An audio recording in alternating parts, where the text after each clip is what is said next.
Welcome. सो हम आज देखने वाले हैं सिंपल पेंडुलम को, और सिंपल पेंडुलम में हम इसका टाइम पीरियड को निकालने वाले हैं। ऑलरेडी आप जानते ही हैं, इट इज़ 2π√L/g।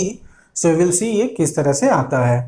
तो आप देख सकते हैं ये डायग्राम में, यहाँ पर आपका रिजिड सपोर्ट द्वारा दिया गया है एक मास को, और इस मास को x डिस्टेंस से डिस्प्लेस किया गया है। ये थ्रेड का लेंथ आपका L है और ये थीटा एंगल से बाहर की तरफ जाता है। So theta is the angular displacement and x is the linear displacement. अब ये जो मास m है, इसका जो वेट है mg, वो डाउनवर्ड डायरेक्शन में लग रहा है। ठीक, सो अब इस mg को अगर हम रिजॉल्व कर सकते हैं, because this is also theta, so ये हो जाएगा mg cos थीटा, उसके परपेंडिकुलर में mg sin theta. Now look at the diagram. ये जो टेंशन है आपका, वो mg cos थीटा को बैलेंस कर रहा है। So tension is balanced by mg cos of theta. पर आपका जो ये mg sin थीटा है, ये अनबैलेंस्ड हो जाएगा और यही वापस बॉडी को लेकर अपने मीन पोजीशन में या इक्विलिब्रियम पोजीशन में लेकर आएगा। So this mg sin theta will work as the restoring force. So restoring force F is mg sine of theta. अब आप यहाँ डायग्राम से देख सकते हैं कि जो इसका डायरेक्शन है वो टुवर्ड्स डिक्रीजिंग थीटा है, इसीलिए हम यहाँ पर एक माइनस साइन दे देते हैं। Now what we will do next is, let us expand this theta. Theta को एक्सपेंड करते हैं।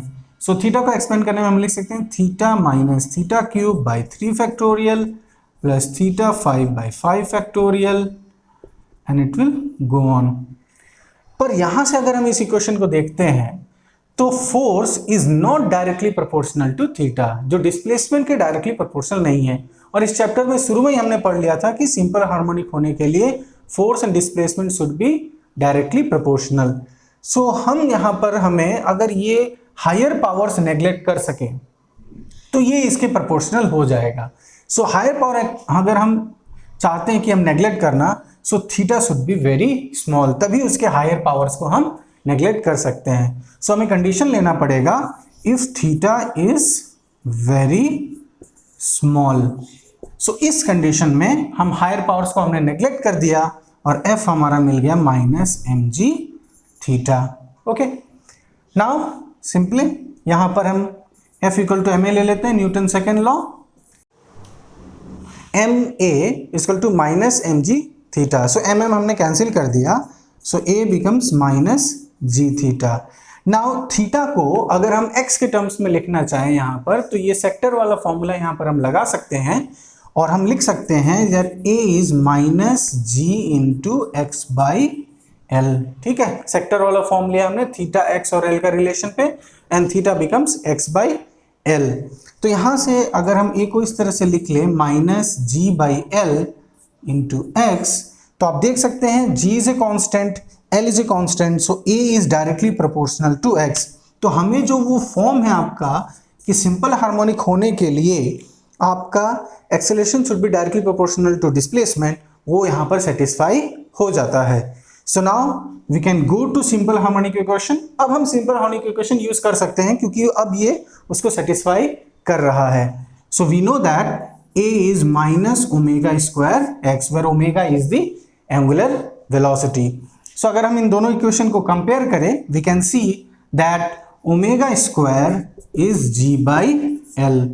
So omega की जगह लिख दिया 2 pi by t square is g by l. तो यहाँ से हमें टाइम पीरियड मिल जाता है 2 pi under root l by g. Okay, so this equation already we are aware of. Time period मिल गया 2 pi under root L by g. और ये इक्वेशन अगर आप देखें तो it is mass independent, mass पे डिपेंड नहीं करता है। So time period of simple pendulum is independent of the mass of the body and the formula is 2 pi under root L by g. सो अब हम नेक्स्ट क्लास में spring को देखेंगे। Thank you.